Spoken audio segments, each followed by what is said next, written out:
Assalamualaikum warahmatullahi wabarakatuh. Salam hadirin yang Allah. Marilah kita mulai tadi pada malam hari ini. Marilah kita bersama-sama membaca surat Al-Fatihah dan dilanjutkan dengan membaca doa pertama. Bismillahirrahmanirrahim. Ila hadratin al-Mustafa fi syafa'ati Rasulillah sallallahu alaihi wasallam wa ala alihi wa sahbihi wa dzurriyyatihi wa ahli baiti ajma'in. Al-Fatihah. A'udzu billahi minasy syaithanir rajim. Bismillahirrahmanirrahim. Alhamdulillahi rabbil alamin. Ar-Rahmanir Rahim. Maliki yaumiddin. Iyyaka na'budu wa iyyaka nasta'in. Ihdinas siratal mustaqim. Shiratal ladzina an'amta 'alaihim ghairil maghdubi 'alaihim waladdallin. Amin. Bismillahirrahmanirrahim. Kalamu qadimu la yumallu sama'uhu kanazzahan qawlin wa fi'lin wa niyatin. Kanazzahan qawlin wa fi'lin wa niyatin. Bihi ashtabi min kulli da'in wa nuruhu dalilun li qalbin jayani wa hayrati dalilun li qalbin jayani wa hayrati fa ya rabbi matini bishirri hurufi wa nawwir bihi qalbi wa sam'i wa qalbi wa nawwir bihi qalbi wa sam'i wa qalbi.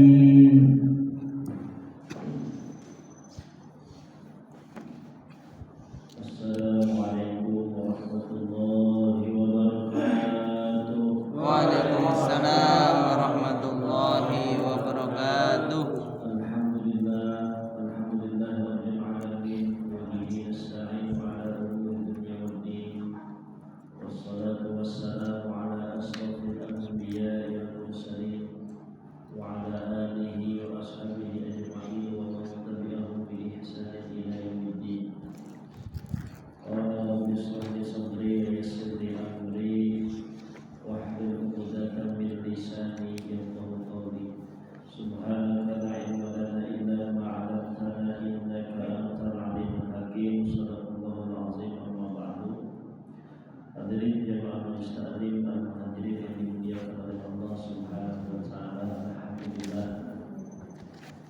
Bersyukur kepada Allah pada kesempatan malam hari ini kita semua bisa hadir bermuajah tatap muka berbicara satu bersama dalam rangka malam ini menendahkan akidah yang kita tujuan kita senantiasa hidup sebagai amal ibadah di hadapan Allah Subhanahu wa taala. Amin. Salawat dari salam kita haturkan kepada baginda Rasul pilihan Nabi besar Muhammad Sallallahu alaihi wasallam. dan hadilah yang seluruh umatnya mendapatkan syafaat dan uzma di yaumul qiyamah. Amin ya rabbal alamin. Hadirin rahimahullah, pada malam hari ini materi yang akan kita bahas adalah kompilasi tanya jawab seputar puasa yang insyaallah kurang dari 2 bulan kita akan memasuki bulan suci Ramadan.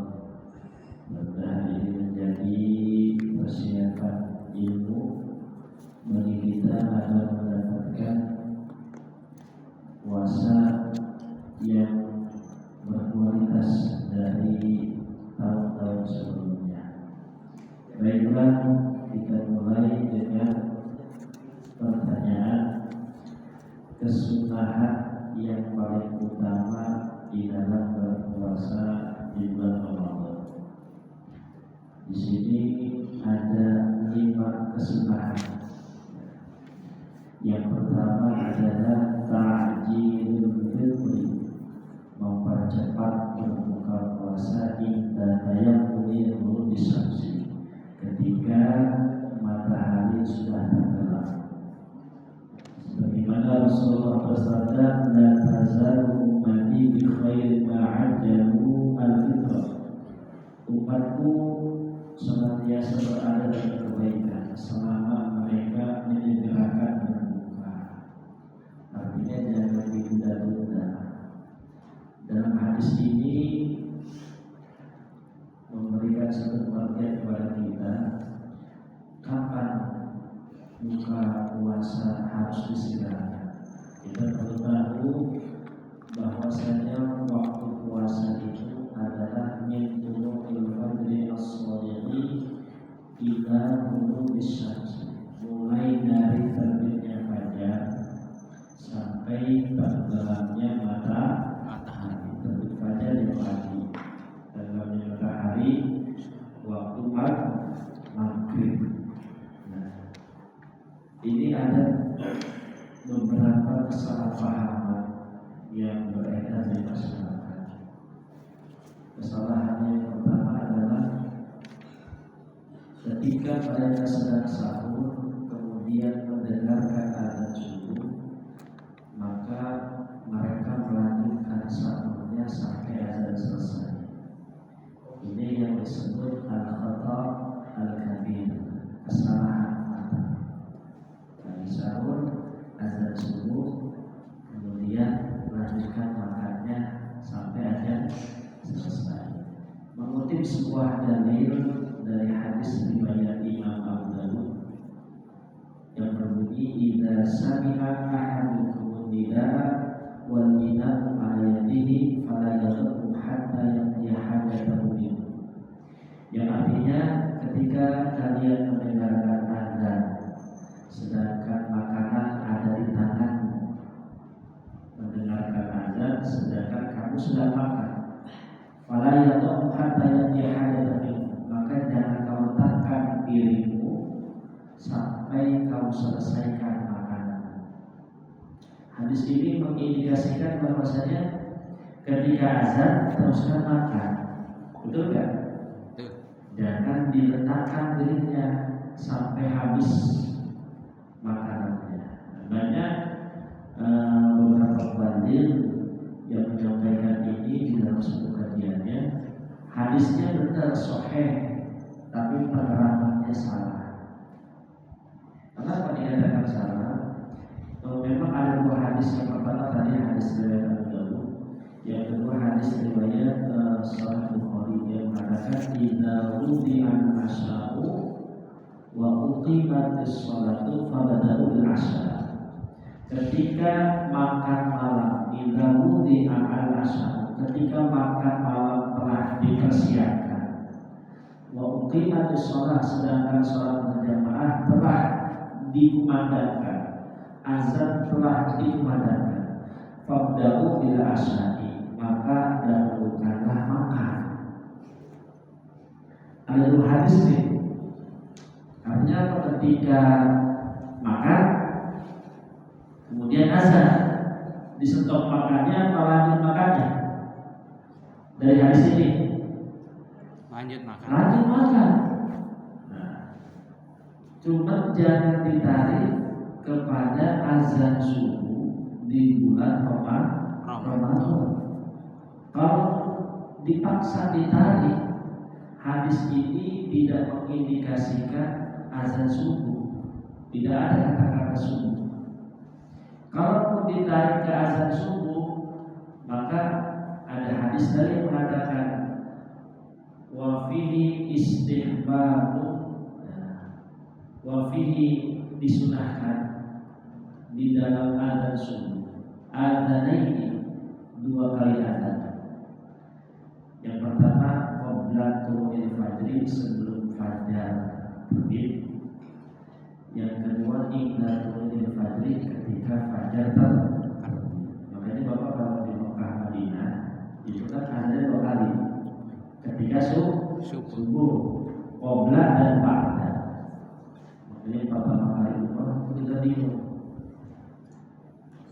mendengar adzan azan, kita sholat sunnah, qobliyah subuh. Habis qobliyah zikir, kok azan lagi. Ternyata ini pernah terjadi di zaman Rasul dan masih diabadikan.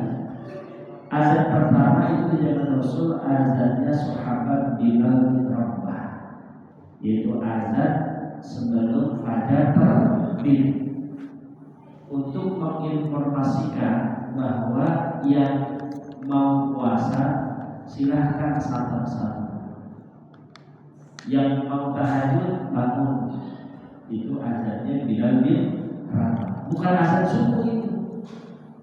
Yang kedua baru azannya Ibnu Ummi Maktum, yaitu azan ketika fajar terbit.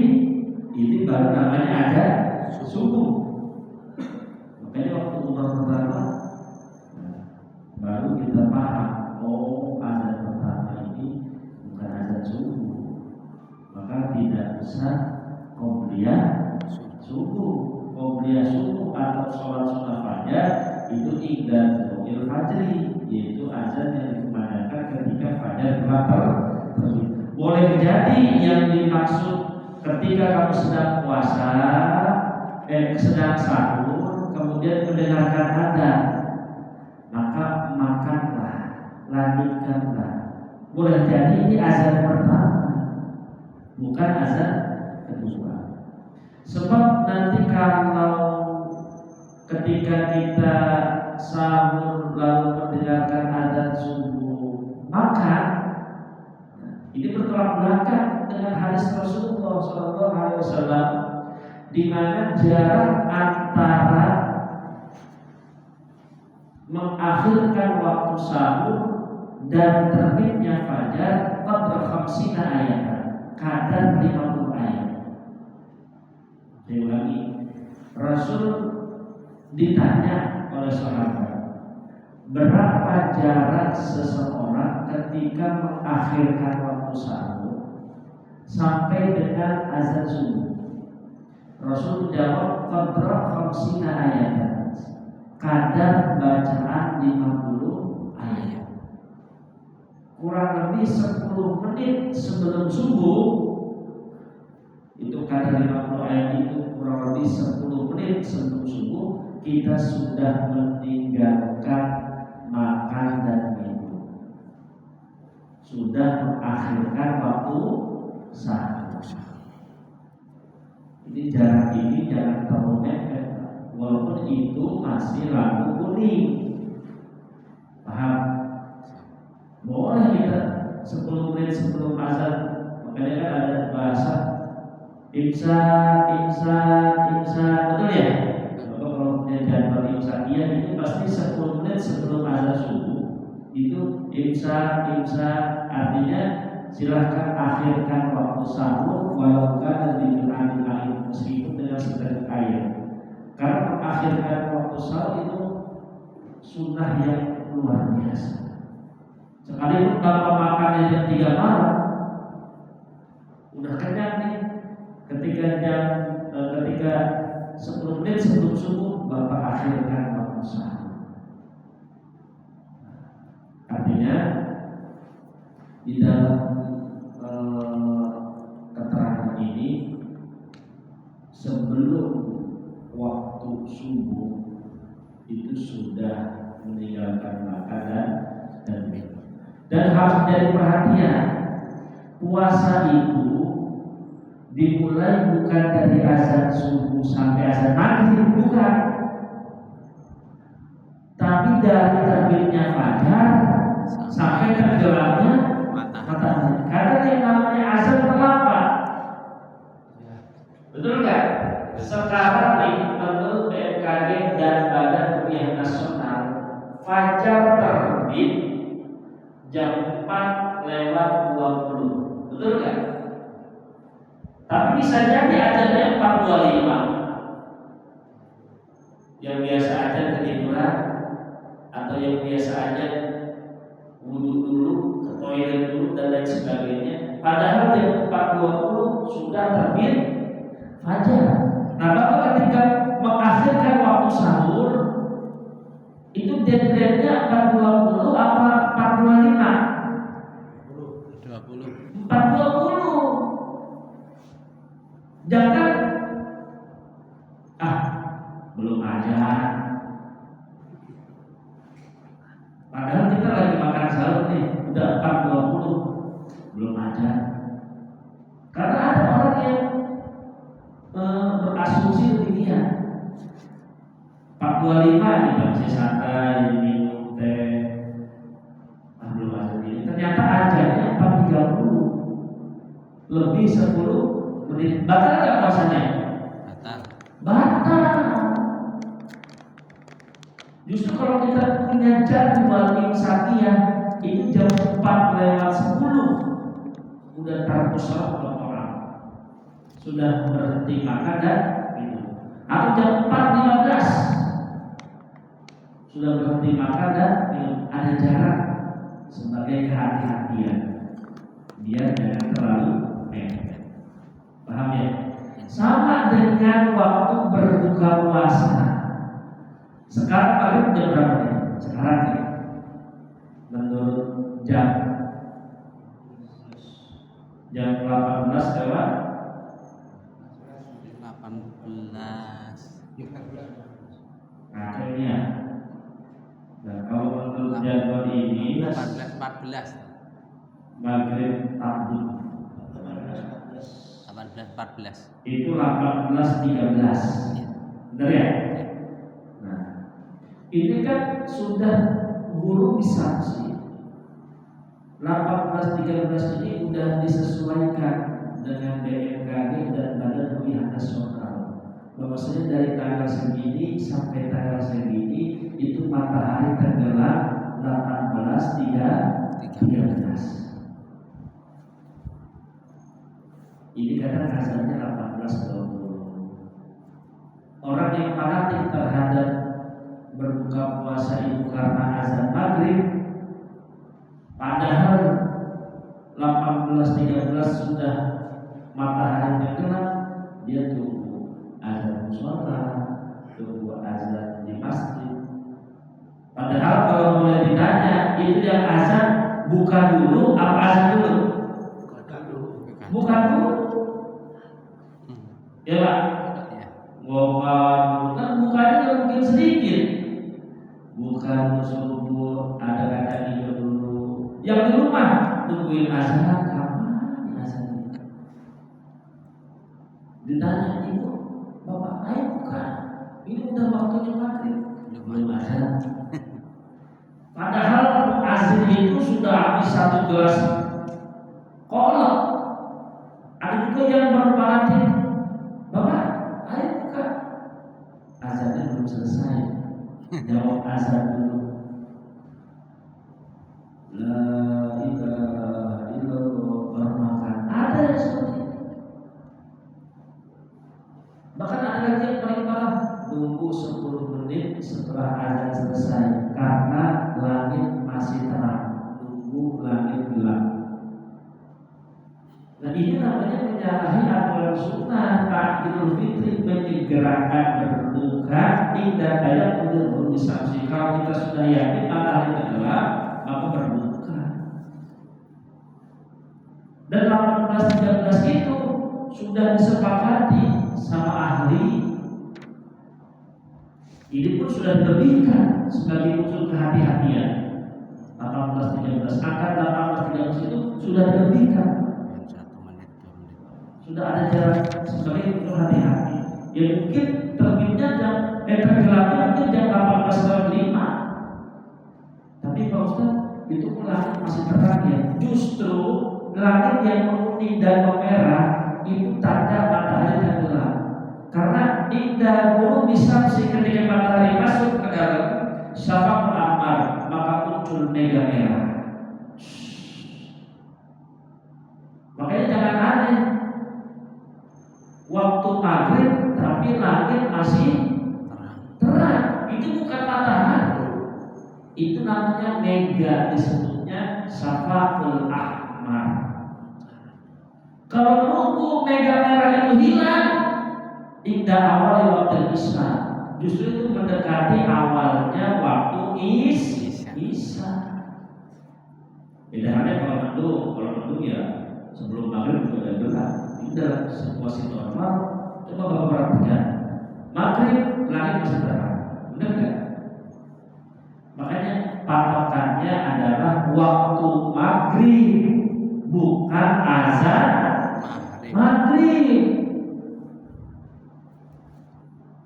Makanya ada di TV yang sesuai dengan BMKG. Bapak percaya nggak? Azan di TV percaya, akurat itu. Yang nggak akurat itu azan di musola. Betul?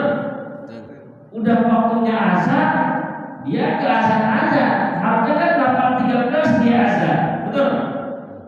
Tadi azan itu jam berapa Pak? Kalau boleh tahu? Lewat kan? Lewat. Lewat berapa? 2 menit. Lewat 2 menit 18.15 ya. Harusnya kan jam 18.13 itu azan. Masih penting lewatnya 2 menit. Coba kalau lewatnya 10 menit, itu yang buka terlalu lama itu. Kalau patokannya adalah azan maghrib. Makanya saya tuh lebih baik azan TV kalau buka puasa, karena sesuai. Paham ya? Insya Allah. Nah, itu yang disebut mempercepat berbuka puasa. Yang kedua, ini penting saya sampaikan, ad-du'a aqibal fitri. Berbuka dulu baru berdoa. Jadi doanya setelah berbuka. Ini kadang terbalik. Allahu akbar, Allahu akbar. Bismillahirrahmanirrahim. Allahu akbar, syukur billahi wa ala kembali antara kesunahan berdoa sama kesunahan menyegerakan berbuka, itu lebih utama kesunahan menyegerakan berbuka. Dan momentum doa yang dikabul oleh Allah Subhanahu wa taala adalah ad-du'a'u aqibal fitri. Berdoa setelah kita membasahi tenggorokan. Ketika kita basahi tenggorokan baru berdoa. Makanya begini tadi kesunahannya nih. Ketika Bapak mendengarkan azan maghrib misalkan, patokannya azan aja, azan tapi tepat pada waktunya. Allahu akbar, Allahu akbar. Bismillahirrahmanirrahim.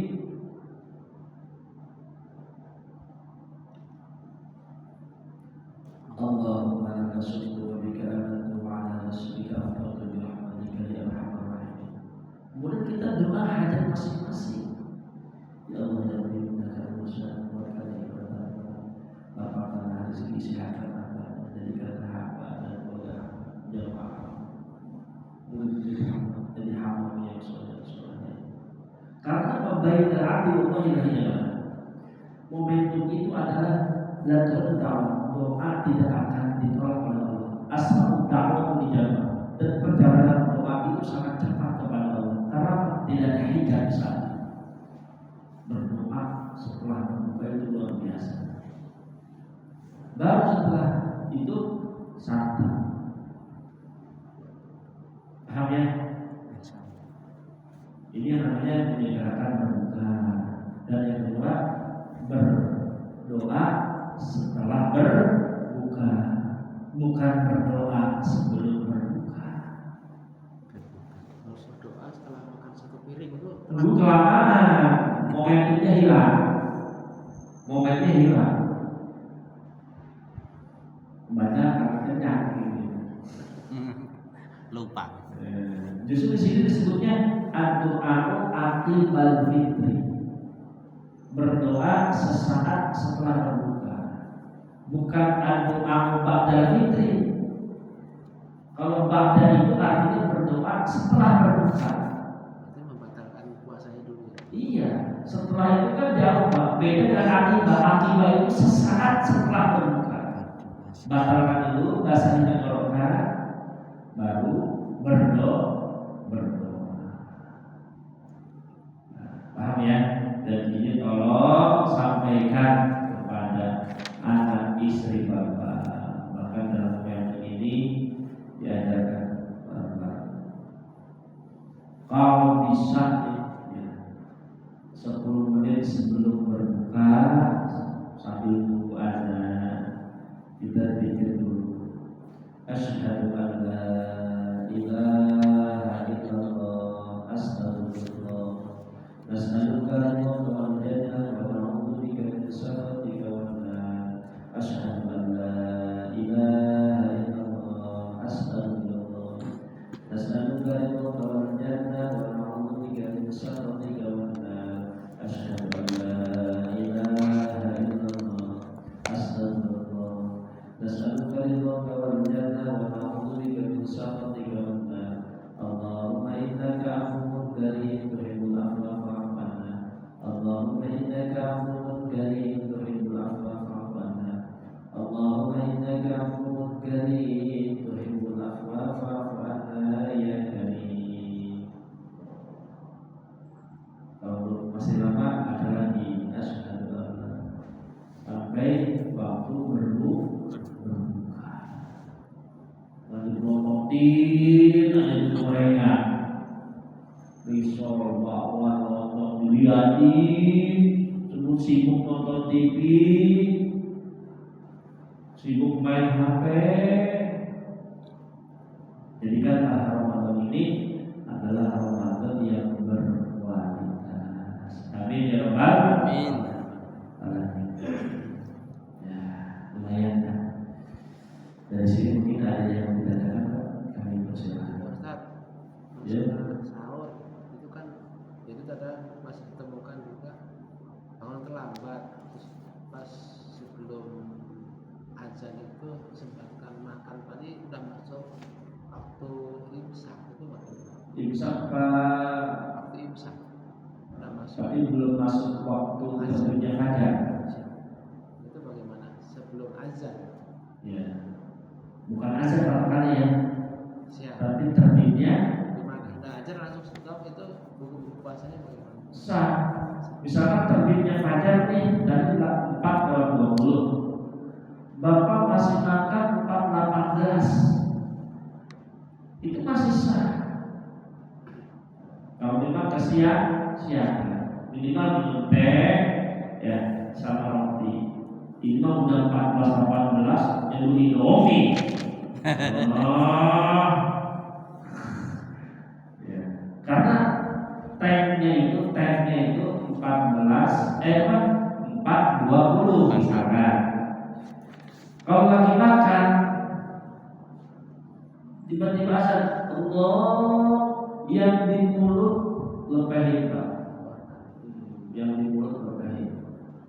Terus minum enggak, udah boleh. Yang di mulut lepehin dia minum, orang dasar. Karena kalau masih di mulut itu tidak membatalkan puasa. Lepehin. Kalau Allah yang di mulut ditelan, ya batal. Bagus pertanyaan. Ada lagi yang bertanya?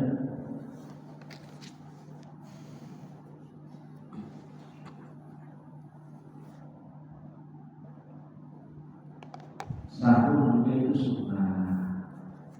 Dari berbuka, menjaga berbuka, yang kedua berdoa setelah berbuka, dan yang ketiga sahur. Kalau ada alasan, kenapa kamu nggak puasa? Nggak sahur. Wah, jangan dulu begitu Pak ya. Emang sahur rukun, emang sahur wajib. Sahur itu Sunnah. sunnah. Kenapa nggak puasa? Sahurnya cuma minum air putih. Itu sahur namanya. Kalau sempat minum air putih. usahakan sahur. Tasaharu walau bijumatin air. Bersahurlah walaupun dengan seteguk air. Karena apa? Fa'inna fis suhur barakah. Karena di dalam sahur itu ada keberkahan. Dan yang keempat, disunahkan lagi mengakhirkan waktu sahur. Jadi beda antara sahur dan mengakhirkan waktu sahur. Bapak mulai teksel itu dihitung sahur itu tidak pada sudah itu.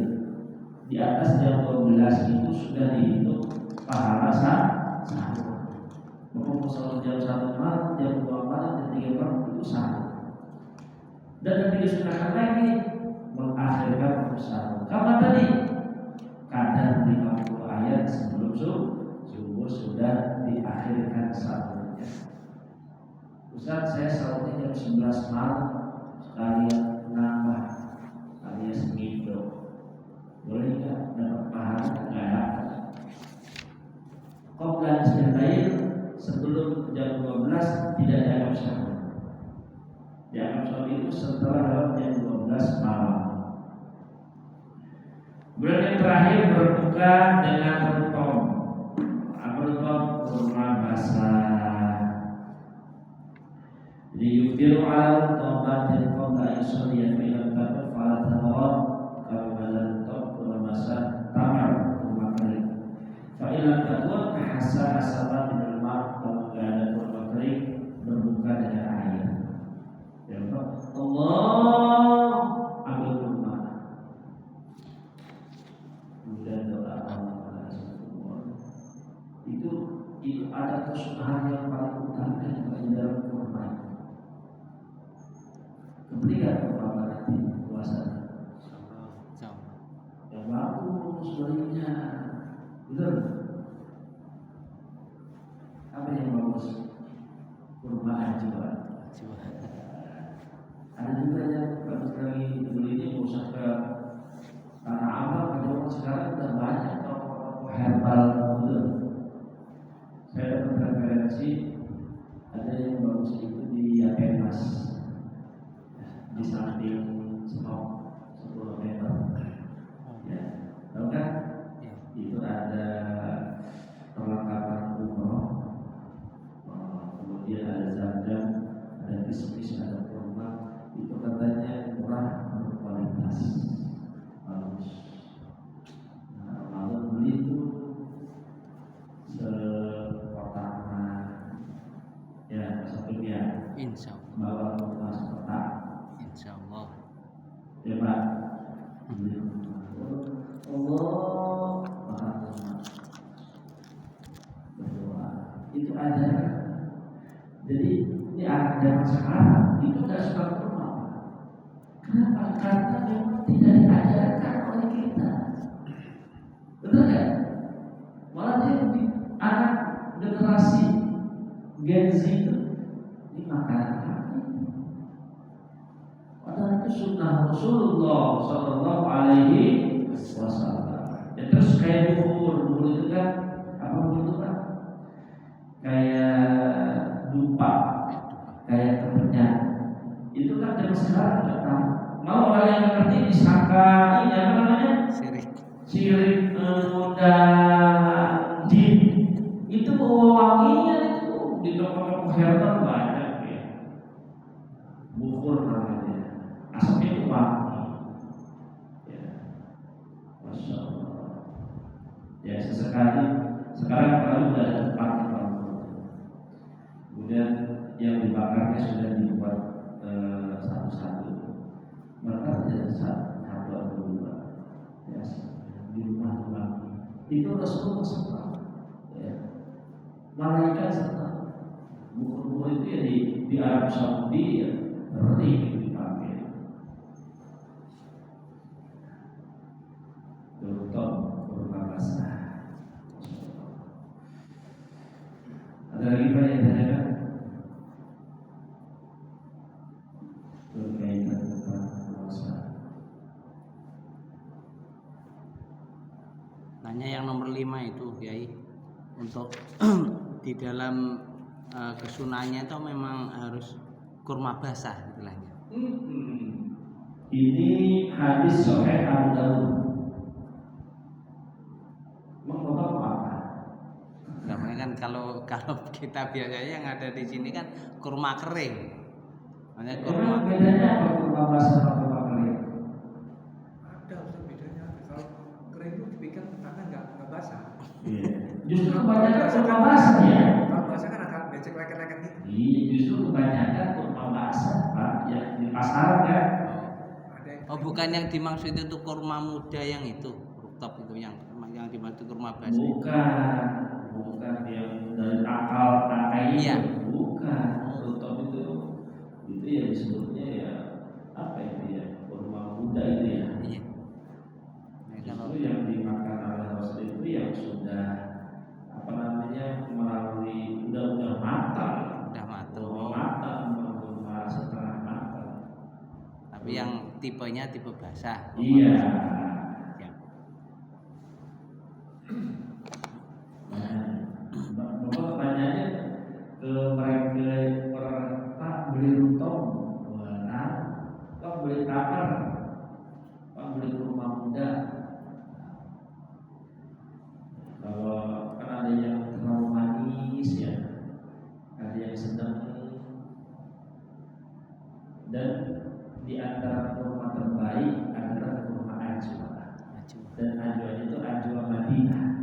Jadi ada ajwa Mekah sama ajwa Madinah. Nah, itu ajwa Madinah tuh kecil, bulat, kemudian dibilang basah, nggak terlalu basah, dibilang kering, nggak terlalu kering. Namanya ajwa Nabawi, ajwa Madinah. Nah, ya itulah mulai sekarang hal-hal yang sifatnya sunnah itu sudah mulai kita kerjakan. Dalam berbuka Rasul,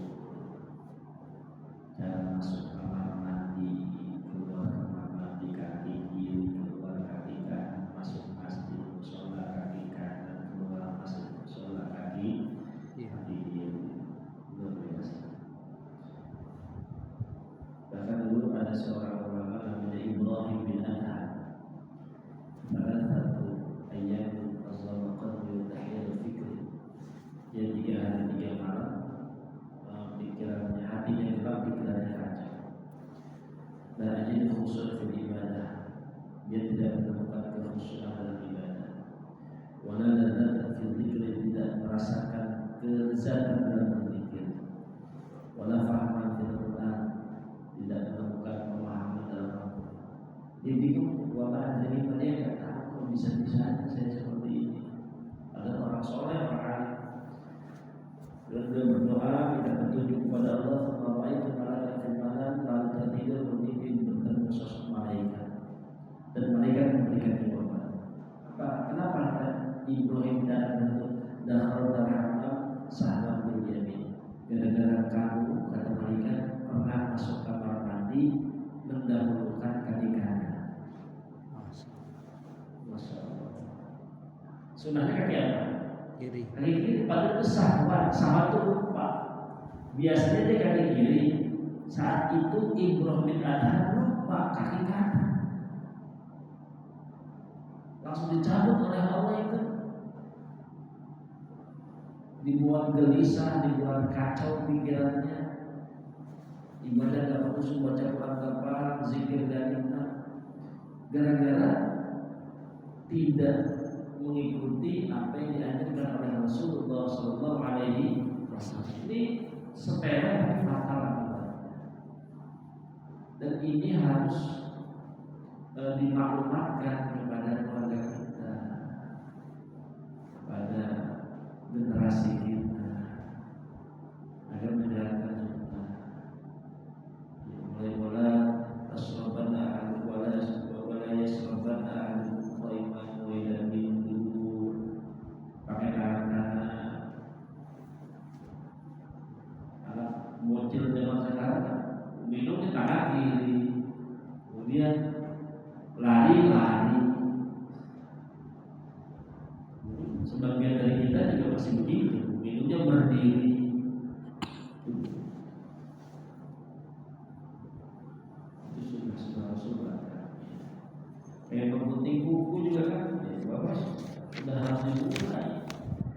istihara untuk azwar ayat tadi yang bersabar itu dimulai dengan telunjuk kanan gunting kuku ila sinihan dan merembet sampai ke kaki jempol nanti dulu nih yang kiri dulu ayat tadi yang bersabar dimulai dari kelingking kemudian merembet ila ibaham dari isra sampai di jempol kemudian ayat 5 di jempol dan yang terakhir adalah jempol sebelah kanan terakhir.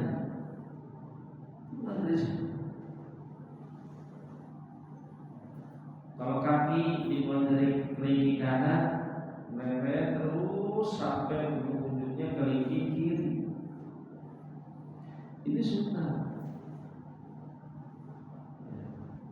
Makanya ulama, ya, para wali-walinya Allah, ya, kok dia santai kelihatannya, benar. Bapak coba lihat wajah-wajah ulama, wajah-wajah ustadz, wajah-wajah guru yang mengamalkan sunnah-sunnah Rasul, itu kelihatannya kok santai, nggak tegang menjalani hidup, nggak khawatir, nggak ketakutan. Kalau dikasih ujian nggak mudah putus asa, dikasih masalah nggak depresi, zikirnya nggak kelihatan. Beberapa ustaz-ustaz kelihatannya kan nggak zikir, betul.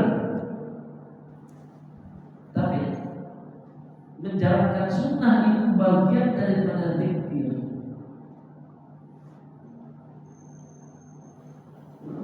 Nggak kelihatan ahli ibadah. Dia berperangkat tapi berjubah syariat. Hatinya berzikir, tapi orang melihatnya seperti bukan ahli zikir.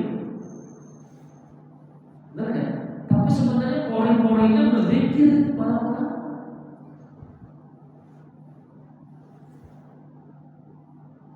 Subhanallah. Itulah para ulama, para guru. Saya di pondok itu ya, ketemu dengan berbagai macam guru, itu tidak pernah terlihat mereka sebagai orang yang ahli zikir di hadapan para santri. Ngaji aja ngaji, ngaji bab wudu, ngaji bab sholat. Tapi karena dia menjalankan sunnah-sunnah Rasulullah, jadi pembawaan dirinya itu benar tak?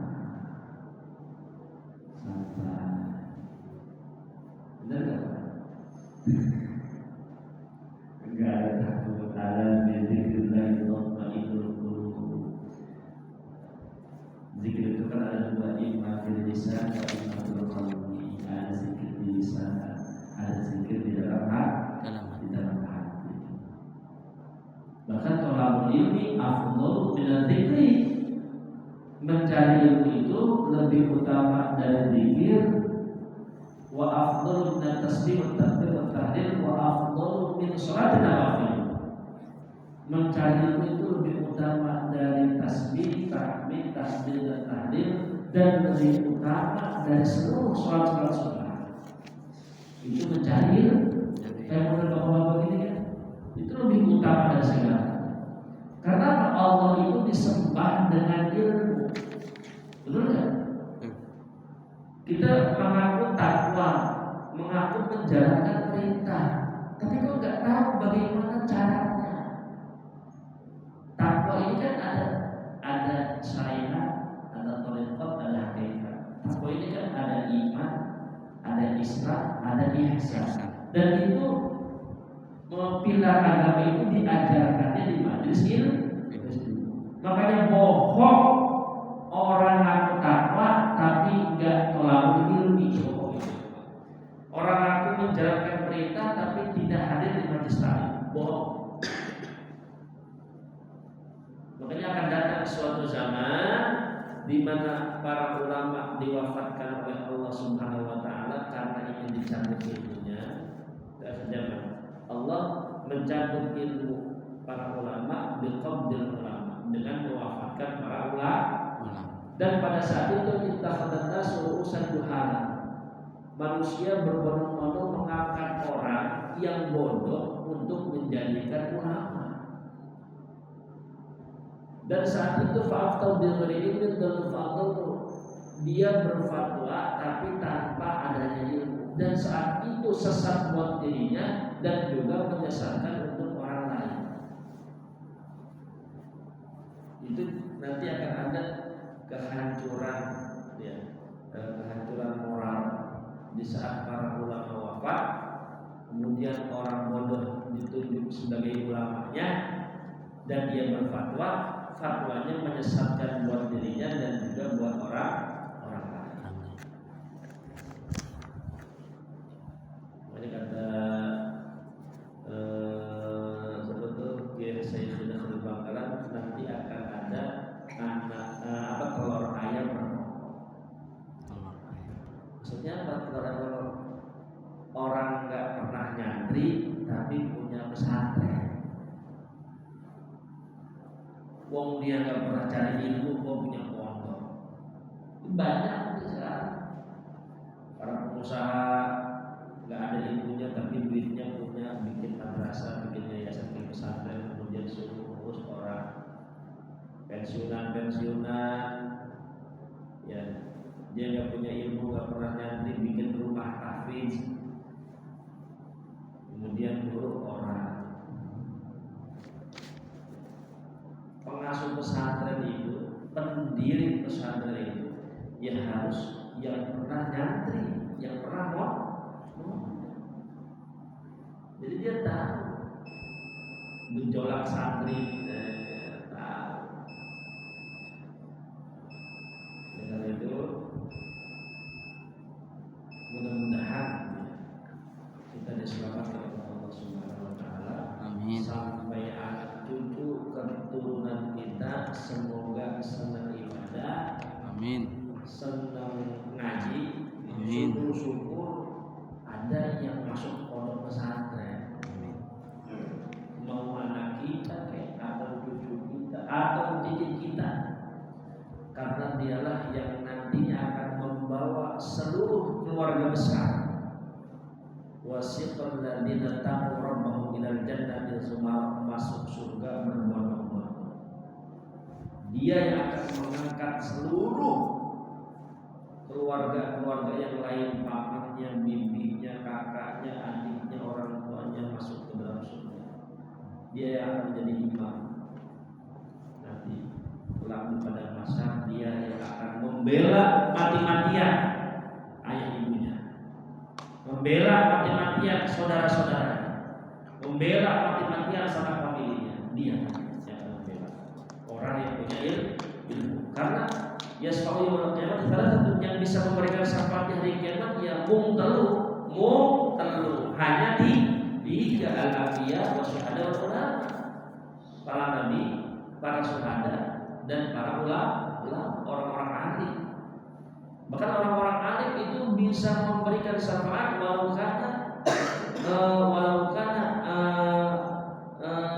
kana sekalipun ada tuh jumlah muridnya itu menuju sama seperti bintang di langit. Muridnya banyak jutaan, itu bisa disyafaati oleh gurunya sekalipun seperti bintang di langit murid-muridnya. Masya Allah. Makanya kita punya keturunan yang senang ngaji, yang punya ilmu agama, nanti bisa mensyafaati seluruh keluarganya. Jadi niatkan, anak saya mondok, pasti nanti cucunya bakal mondok juga. Misalkan si Pak Sofi Fatnanya mondok nih, pasti nanti dia punya inisiatif.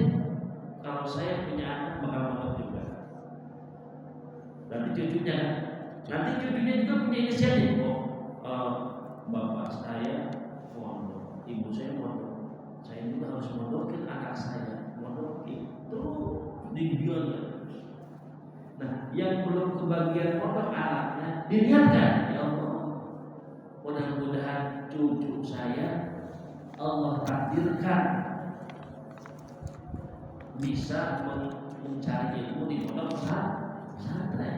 Ya, anaknya si Naimi ini, mudah-mudahan ya Allah ada satu, ya nggak usah semuanya Pak, kebanyakan.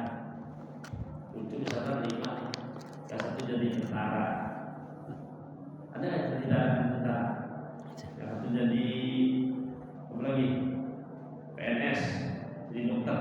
Ini satu ini harus ke pesantren.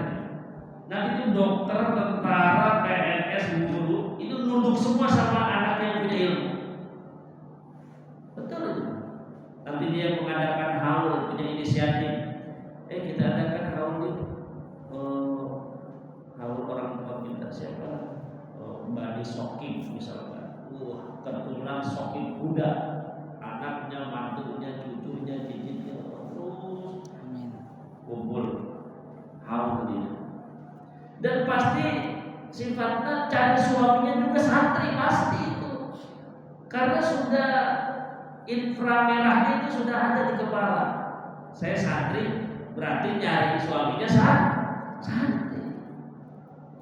Kalau nyari suaminya tentara juga, Tentara yang santri.